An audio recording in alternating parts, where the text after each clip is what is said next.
안녕하세요. 김상진입니다. 7번째 노트입니다.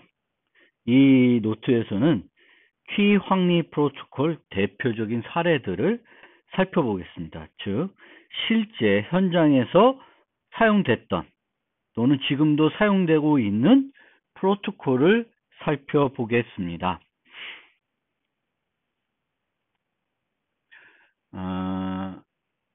크게 먼저 키 확립 프로토콜은 제가 설명드렸을 때 세션 키를 확립하는 거라고 하였습니다. 그런데 이 세션 키라고 하는 것은 한 번 쓰고 버리는 키가 되겠죠. 그런데 이렇게 세션 키를 매번 확립하면 그 비용이 부담되는 경우가 있습니다. 그래서 그 부담을 해소하는 방향으로 제안됐던 티켓 방식과 다중 벡터 방식을 먼저 좀 살펴보고요. 그 다음에 웹에서 지금 주로 보안할 때 사용되는 TLS, 그리고 무선 램 보안할 때 사용되는 웹, WPA, WPA2, 그리고 WPA3까지 살펴보고요. 그리고 메신저 보안으로 시그널 프로토콜에 대해서도 살펴보겠습니다. 자, 방금 말씀드렸듯이 이제 세션 키를 우리가 키 확립 프로토콜은 세션 키를 확립하는 것이고요. 이 확립된 세션 키는 해당 세션에서만 사용하는 것입니다. 요 세션에서만 사용하고 버리는 것입니다. 하지만 필요할 때마다 매번 키 확립 프로토콜 수행하는 것은 효율성 측면에서 모든 경우는 아니지만 환경에 따라 부담이 될 수 있습니다. 그리고 자체 강화 방식이 아니라 서버를 활용하는 경우에는 가용성 측면에서도 문제가 될 수 있습니다. 이건 무슨 얘기냐면 키 확립했을 때 서버를 사용해야 됐는데 우리가 중재 방식의 프로토콜에서 설명드렸듯이 서버는 단일 실패점입니다. 즉 서버가 동작하지 않으면 키를 확립할 수가 없게 됩니다. 그래서 그런 문제점도 있습니다. 그래서 이런 문제들을 극복하는 방안으로 한 번 확립한 세션 키를 여러 번 사용하는 것을 제한된 경우가 있고, 또 한 번에 하나의 세션 키를 확립하는 것이 아니라 여러 개를 확립하는 방식들도 제한이 됐습니다. 그래서 전자를 티켓 방식이라고 하고 후자를 다중 벡터 방식이라고 합니다. 즉, 한 번 확립한 세션 키를 여러 번 사용하는 방식이 티켓, 한 번에 하나의 세션 키를 확립하여 하는 것이 아니라 여러 개를 확립해서 하는 것이 다중 벡터 방식이 되겠습니다. 두 방식 모두 세션 키를 장기간 유지해야 되는 단점이 있습니다. 그러니까 티켓은 원래 세션 키는 메모리에 유지했다가 버리면 돼요. 지우면 되는데 티켓 방식은 티켓을 비휘발성 메모리, 하드디스크 같은 데다가 저장을 해야 됩니다. 다중 벡터 방식도 마찬가지입니다. 그래서 이 방식들은 추가적인 키 관리 및 저장 공간이 필요합니다. 티켓 방식 경우에는 하나의 비밀키를 여러 세션에 사용하므로 안전성도 약화된다고 할 수 있습니다. 그래서 효율성을 높이는 대신에 안전성을 희생한 그런 프로토콜이 되겠습니다. 그런 방식이 되겠습니다. 티켓 기반 프로토콜부터 먼저 살펴보겠습니다. 매 세션마다 세션 키를 새로 확립하는 데 소요되는 비용을 줄이기 위해서 확립된 세션 키를 일정 기간 사용하는 거야. 횟수보다는 기간. 물론 횟수를 이용할 수도 있는데 횟수는 카운터 같은 걸 이용해야 되겠죠. 근데 횟수보다는 주로 기간을 설정하게 됩니다. 그래서 보통 하루, 일주일 뭐 이렇게 하는 거죠. 그래서 이 티켓이라고 하는 암호문이 사용이 되는데 이 티켓 안에는 세션 키의 용도, 누가 써야 되는 건지 유효기간이 포함되게 됩니다. 이거 말고 추가적으로 포함될 수 있지만 티켓이라고 하면 반드시 요 세 가지 요소는 포함되어 있어야 됩니다. 그리고 이런 티켓 기반 프로토콜에서는 세 종류의 참여자가 존재하게 되는데요. 티켓을 발급하는 참여자, 티켓을 발급받는 참여자, 제시된 티켓을 검증하여 서비스를 제공하는 참여자. 실생활의 예를 들어보면 뭐 티켓 같은 공연 티켓 같은 것을 우리가 인터파크에서 구매할 수 있죠. 그리고 티켓 발급 사용자는 우리와 같은 일반 고객이 되겠습니다. 그리고 제시된 티켓을 검증해서 서비스를 제공한 참여자는 공연장, 뭐 이런 형태가 되겠습니다. 일반 생활에 하면. 그런데 이제 우리가 이제 인터넷 IT 서비스 측면에서 보면 얘가 이제 인증 서버가 되겠고, 요거는 사용자, 일반 사용자가 되겠고, 요거는 이제 서비스가 되겠습니다. 서비스. 우리가 보통 생각하는 서비스가 이게 옛날에 많이 쓰였던 거라 뭐 텔넷, FTP 등이 있습니다. 그러니까 이건 뭐냐면은 원격에 있는 컴퓨터에 접속해서 뭔가 사용하는 거죠. 그 컴퓨터의 어떤 서비스를 사용하는 그런 요소가 되겠습니다. 자, 티켓의 일반적인 형태, 암호문이라 그랬는데 앨리스가 밥으로부터 서비스 받기 위해 사용할 수 있는 티켓입니다. 그러면 이 티켓은 누가 서비스를 제공하냐면 밥이 제공해야 돼요.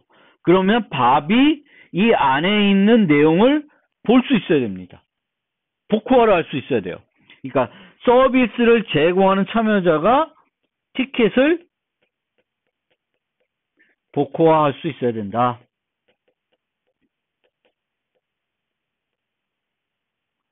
티켓을 복호할 수 있어야 됩니다. 그러면 요 세 개 정보가 들어가야 되는데 KAB가 세션 키가 되겠고, 세션 키의 용도는 A, 앨리스가 써야 됩니다. 그래서 A의 이름이 여기 들어가 있고, 유효기간이 있는데 유효기간은 이렇게 두 개의 값으로 나타나게 됩니다. TS 시작시간, L 수명. 뭐 예를 들면 시작시간이 있고 8시간 쓸 수 있다. 그럼 여기 8이고요. 하루 쓸 수 있으면 24시간. 뭐 이렇게 표현할 수 있고요. TS와 T2를 쓸 수도 있습니다. 그래서 시작시간과 끝시간 이렇게 나타낼 수가 있습니다. 실제 그러면 티켓 기반 프로토콜 사용됐던 프로토콜은 커버로스입니다. 커버로스이고, 제가 실제 대학원 생활할 때 실제 제 연구실에 유닉 서버가 있었고, 그 유닉 서버에 커버로스를 설치해서 우리가 PC에서 그 유닉 서버에 접근해서 여러 가지 작업을 할 때 커버로스를 사용했었습니다. 이 커버로스는 MIT에서 개발한 네트워크 인증 시스템이고요. IETF 표준으로도 정의가 되어 있습니다. 그래서 아까 얘기한 것처럼 텔넷, FTP, POP 같은 서비스 사용하기 위해서 사용할 때 이제 커버를 쓸 수 있습니다. 원래 이 서비스들은 우리가 웹 서비스처럼 아이디와 패스워드로 사용자를 인증하게 됩니다. 그런데 일반적으로는 보호되지 않은 상태로 아이디와 패스워드가 전달되기 때문에 네트워크 패킷을 스니퍼링 보기만 하면 누구든지 패스워드를 알 수 있게 되는 문제가 있습니다. 그래서 그것을 보완하기 위해서 이제 만들어진 게 커버로스 시스템이다. 커버로스 시스템. 그래서 이 문제점은 평문 형태 여기에 전달돼서 그 문제이고요. 지금은 커버로스보다는 TLS를 많이 뭐 이런 팝이나 FT 같은 경우에는 TLS를 많이 쓸 수가 있고, 텔넷 같은 경우에는 SS Secure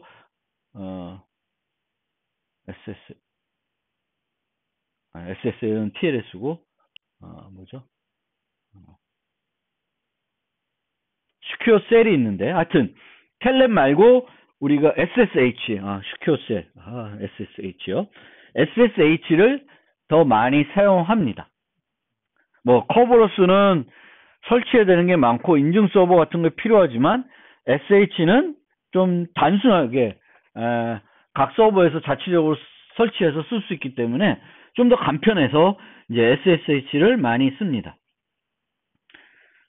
이 프로토콜은 지난번에 그 소개했던 79년도에 발표됐던 요 프로토콜을 약간 수정해서 만들어진 프로토콜이고요. 타임스탬프를 이용함으로 시스템 간에 어느 정도 시간 동기화가 되어 있어야 됩니다. 즉, 티켓에는 요 시간이 들어가는 거죠. 그럼 이 시간을 검증하려면은 발급하는 사람이 이거 찍을 테고요. 이 사람이 검증을 해야 되니까 시간 동기화가 필요합니다. 자, 커버로스는 아까 얘기하면 발급 서버, 사용자, 응용 서버 이렇게 이제 세 요소가 들어가는데 커버로스는 티켓 승인 서버라고 하는 것을 하나 더 사용하고 있습니다. 그래서 얘를 사용하는 이유는 장기간 키의 사용을 최소화하기 위한 것입니다. 그러니까 사용자들은 인증 서버와 장기간 키를 공유하고 있어야 되고요. 이 장기간 키를 어디서만 쓰냐면은 인증 서버하고 통신할 때만 사용을 합니다. 그리고 나서는 그 다음부터는 이제 세션 키에 해당되는 키를 이용해서 요 티켓 승인 서버와 응용 서버와 통신을 할 수가 있게 되는 거죠. 그래서 이 장기간 키의 사용을 최소화하기 위해서 하나를 더 두었다. 이렇게 생각하시면 돼요.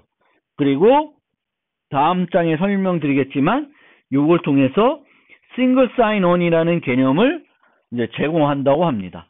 이 싱글 사인온이라는 개념은 지금은 또 다른 용도로 많이 쓰이는데 개념은 비슷한 거니까 한번 생각을 해보세요. 그래서 인증 서버는 사용자하고 장기간 키를 공유하고 있고 사용자를 인증할 수 있는 서버이고요. 티켓 승인 서버는 사용자는 인증하지 않습니다. 사용자 인증하지 않고 인증 서버가 발급한 티켓을 인증해서 필요한 응용 서버와 접근할 때 필요한 티켓을 사용자한테 발급해 줍니다. 그래서 이제 이렇게 되는 거예요. 사용자는 먼저 인증 서버에 접속을 해서 요 TGS, 티켓 그랜팅 서버하고 할 때 사용할 수 있는 티켓을 발급받고요. 이 티켓을 있으면 이제는 내가 몇 개의 응용 서버와 접근하든지 간에 인증 서버 접근할 필요 없이 요 과정만 거치면 돼요. 요 과정만 거치면 되고 또 서버스 요청 티켓을 받은 다음에는 요 티켓이 유효할 동안에는 다시 TGS에 접근하지 않고 서버와 접근해서 사용할 수 있습니다. 요게 8시간짜리면 8시간 동안은 다시 TGS를 가지 않고도 접근할 수 있다.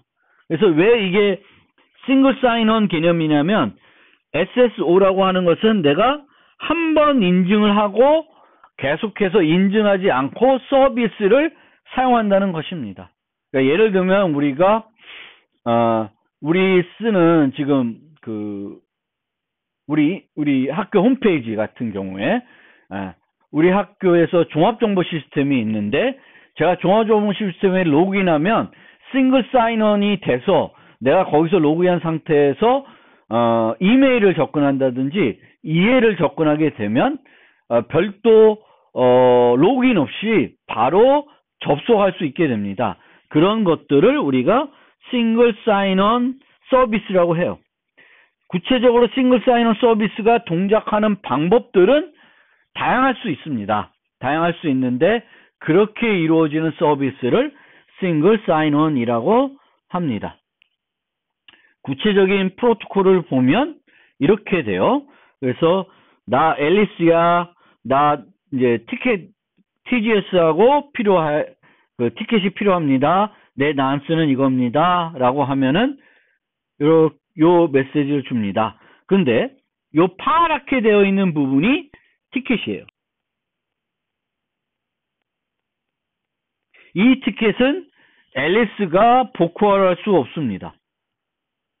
그런데 이 안에 들어있는 정보들은 앨리스가 알고 있어야 돼요.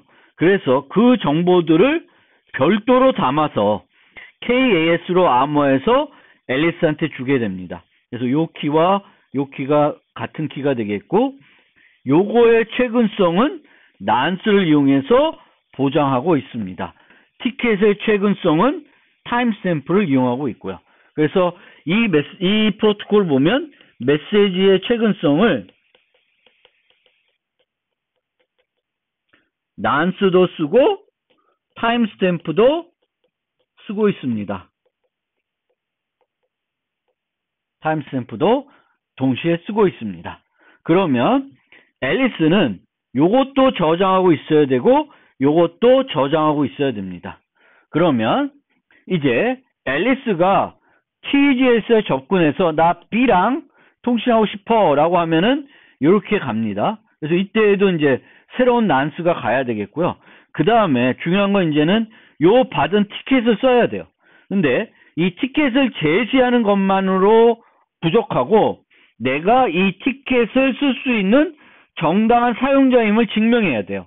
그 증명은 어떻게 하냐면 요 안에 들어있는 티켓을 내가 알고 있다라는 걸 통해서 증명하게 됩니다. 이것을 알고 있으면 이 TGS는 이 사용자가 A 사용자라고 하는 것으로 인식하게 됩니다. 믿는 거죠.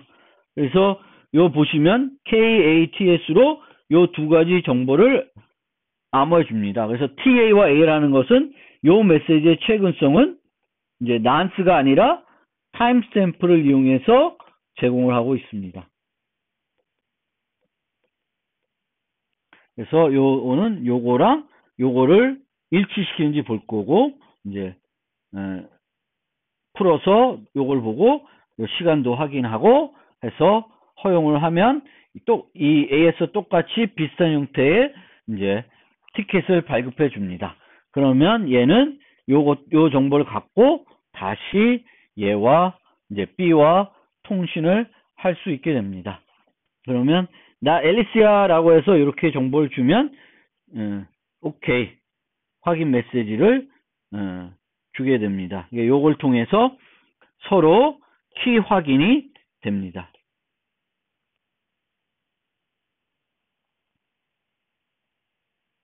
자, 우리가 티켓을 쓰니까 티켓에는 기간 동안 쓰는 거예요. 기간 동안 쓰는 거니까 시간 정보가 들어가야 되겠고, 그러면은 클럭 동기화가 필요합니다. 클럭 동기화가.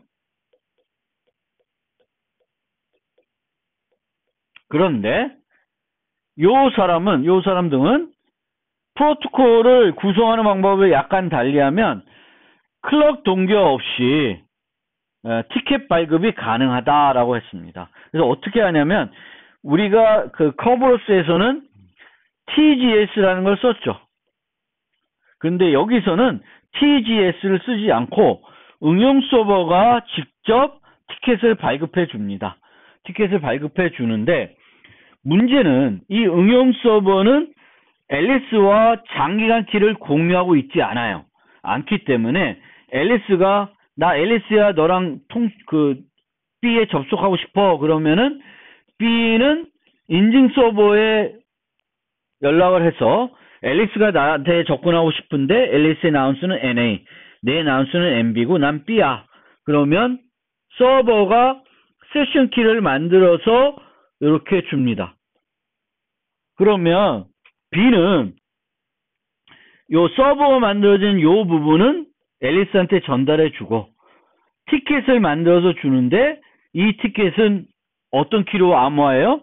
BB라고 써 있습니다. 즉, 이 KBB는 B만 쓰는 거예요. 티켓은 서비스를 제공하는 사람이 복구할 수 있어야 되고 다른 사람은 복구할 필요가 없어요. 근데 발급자가 다르면은 발급자와 응용 서버가 공유한 키로 발급을 해줘야 되는데 이 모델에서는 응용 서버가 직접 발급을 합니다. 응용 서버가 직접 발급하기 때문에 티켓을 암호화하는 키를 공유할 필요가 없습니다. 그리고 TB 시간을 하면 보통 TSL인데 여기서 TB는 끝 시간이에요. 끝 시간 또는 시작 시간에다가 정해진 어떤 유효기간을 정해놓을 수도 있습니다. 근데 여기서는 만료 시간이라고 하면 즉 타임스탬프를 어떻게 쓰냐면 요 찍은 사람이 나중에 뭐래요? 확인을 합니다. 원래는 타임스탬프는 입증자와 검증자가 다른데 이 예제에서는 어떻게 했어요? 입증자와 검증자를 같게 만들었습니다. 같게 만드니까 뭐가 필요 없어요? 클럭 동기화가 필요 없어지고 있습니다. 그래서 이런 특이점이 있다.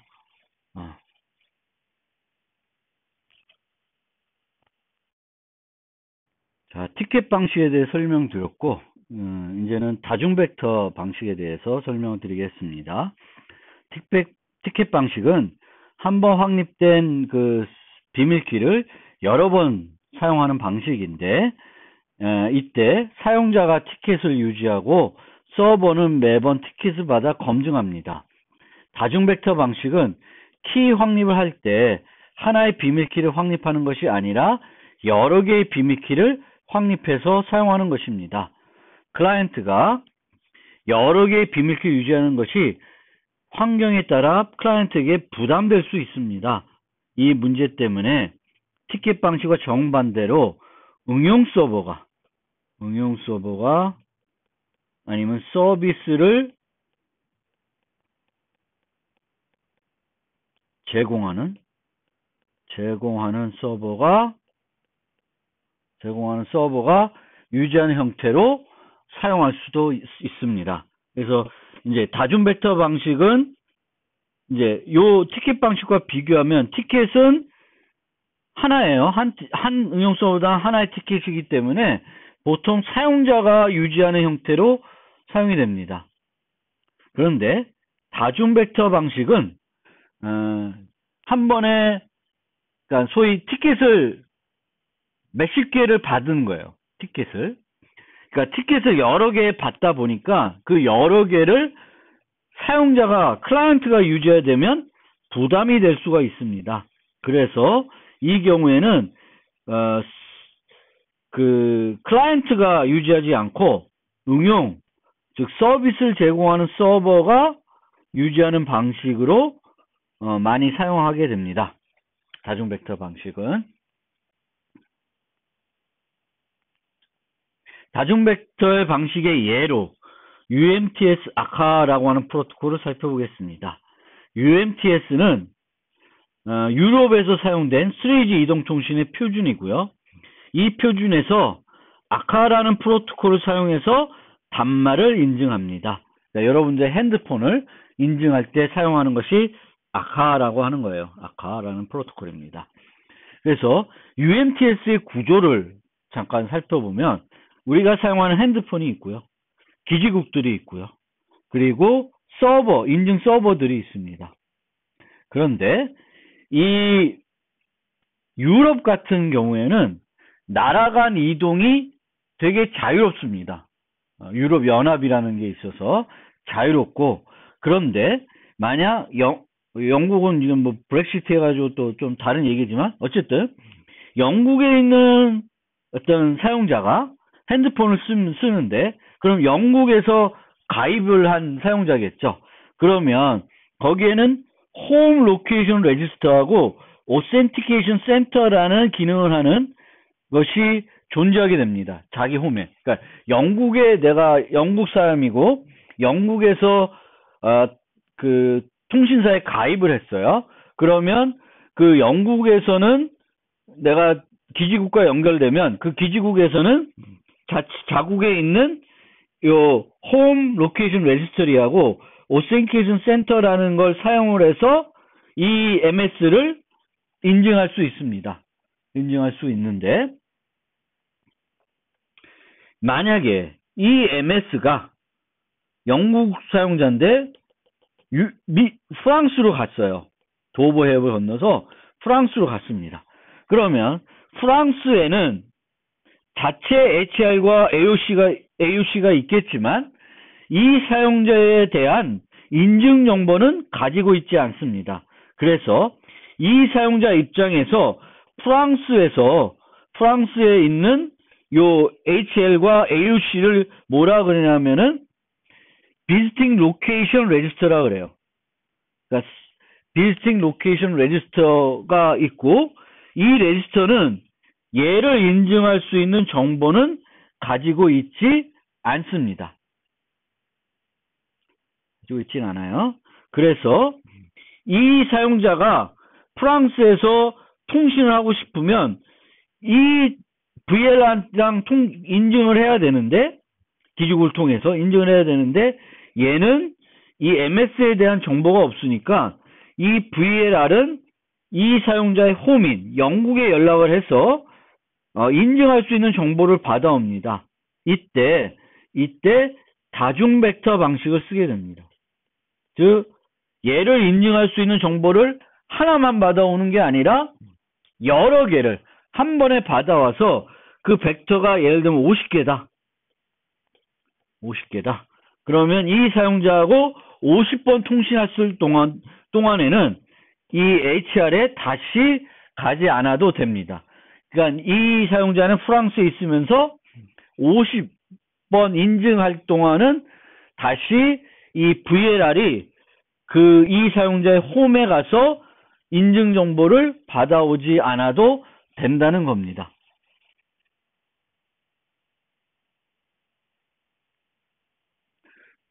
MS는 이 핸드폰은 IMS라고 하는 독특한 식별자를 갖고 있습니다.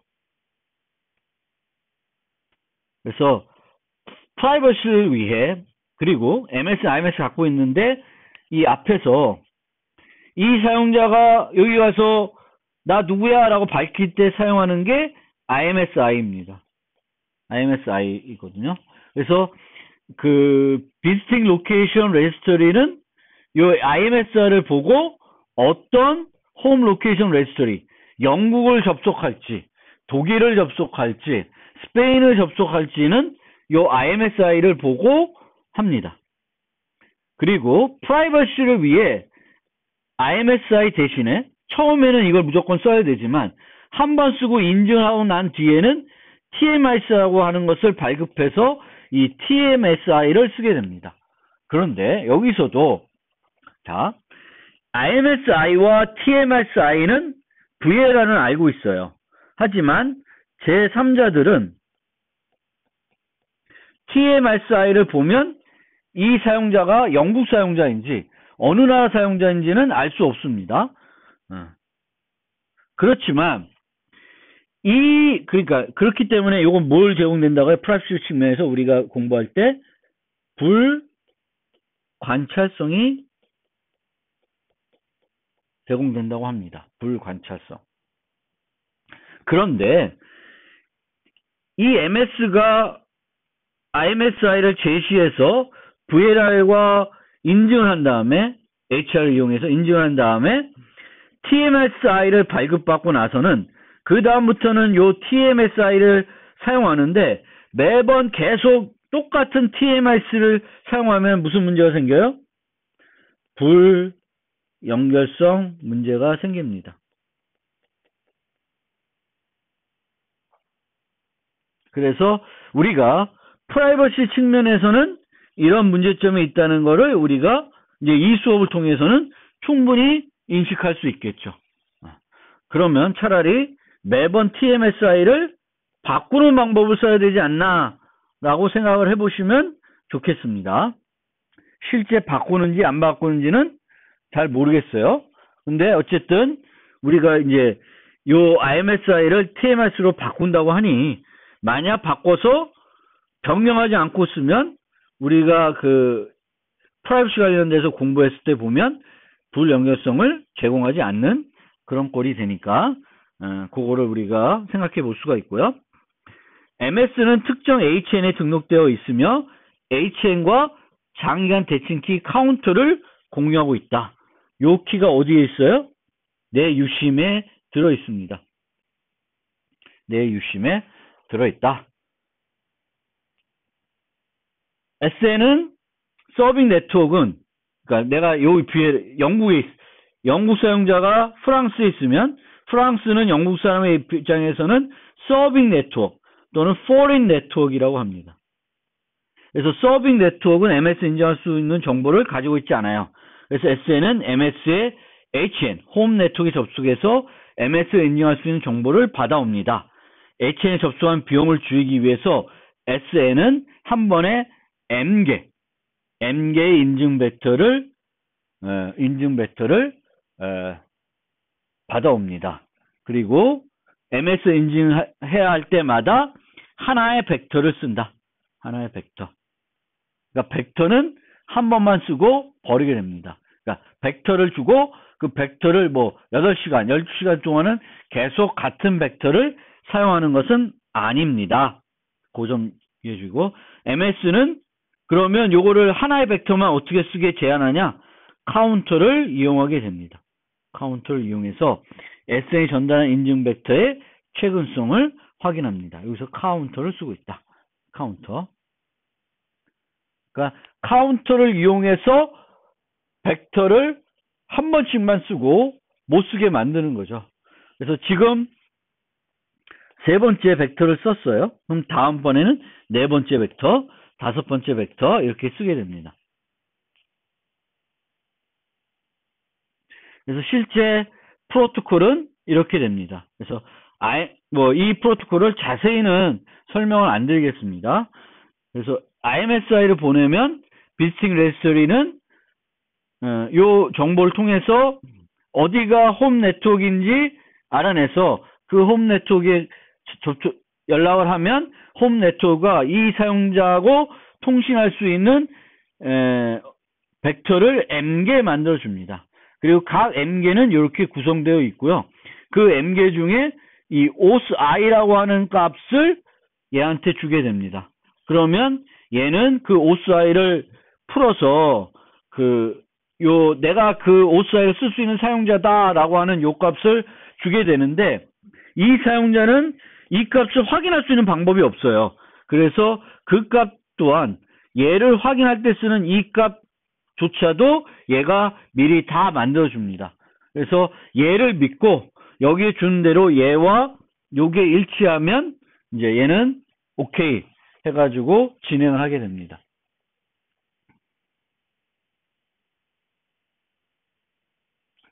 SHN과 SN 사이에 많은 대역폭이 소모되는데 이것보다는 이쪽이 더 절약해야 되는 부분이 있으니까 이제 고객 영역이고 이거는 고객 영역이 아니니까.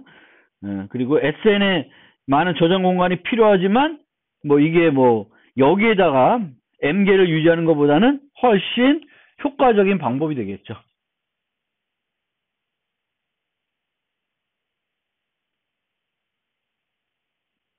그래서 이 방법도 이런 벡터를 한 번만 안 쓰고 여러 번 쓸 수가 있고요. 그런 방법 쓸 수 있는데, 티켓을 사용하지 않은 거는 티켓에 포함된 세션 키가 노출되기보다는 티켓 자체가 세션 키가 노출돼서 다른 사용자가 티켓과 세션 키를 가지고 있으면은 얘를 대신해서 접속할 수 있고, 그러면 얘한테 과금이 되는 문제가 발생하겠죠. 그래서 그런 문제 때문에 그 벡터들을 계속 바꿔가면서 사용하는 방식을 사용하고 있습니다.